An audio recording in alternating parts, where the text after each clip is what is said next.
ljudi, ja sam Igor. Danas ćemo raditi unboxing ovog telefona Samsung Galaxy i8. Tu je sa mnom moja sestra, kaže ćao Mija. Ćao.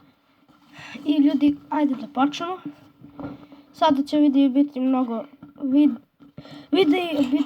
kvalitetniji, zato što imamo mnogo bolju kameru. Tu imamo neki papirice, ne znam ja. Da i masku. To imamo, neću mi je sad, da kupit ću mi masku neku. I ljudi, ja sam morao sve ovo da izvadim da proverim da li sve da radi. I stavio sam u zaštitno staklo. Telefon sam sad upalio kad sam provjeravao. Evo ljudi, vidite, njega ćemo posle. Evo, ovdje, pokazat ću mi je. Ovdje imam neko uputstvo. Neka su ono tamo.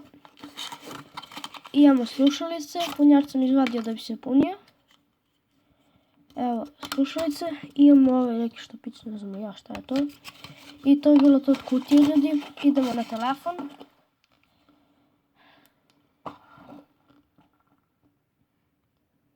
Telefon ima mnogo opcija. Ne znam da li će sve lepo se vidi. Valjda hoće. Sve telefon uključiš. Ovdje imamo da gledamo. I ljudi, ovaj telefon nema dugmiće, nego ima ovo na touch. Mislim, normalno da ima na touch, ali nema dugme da izađete i ono. Nego morate ovdje klikćete. Tu se pali i gasi. Zvučnik je prejak. Ima još tamo se podešava se. I ljudi, to je bilo to što se tiče ovog videa. Nadam se da ste uživali u njemu. Ako jeste, ostavite like, share i subscribe. Vidimo se. Ćao.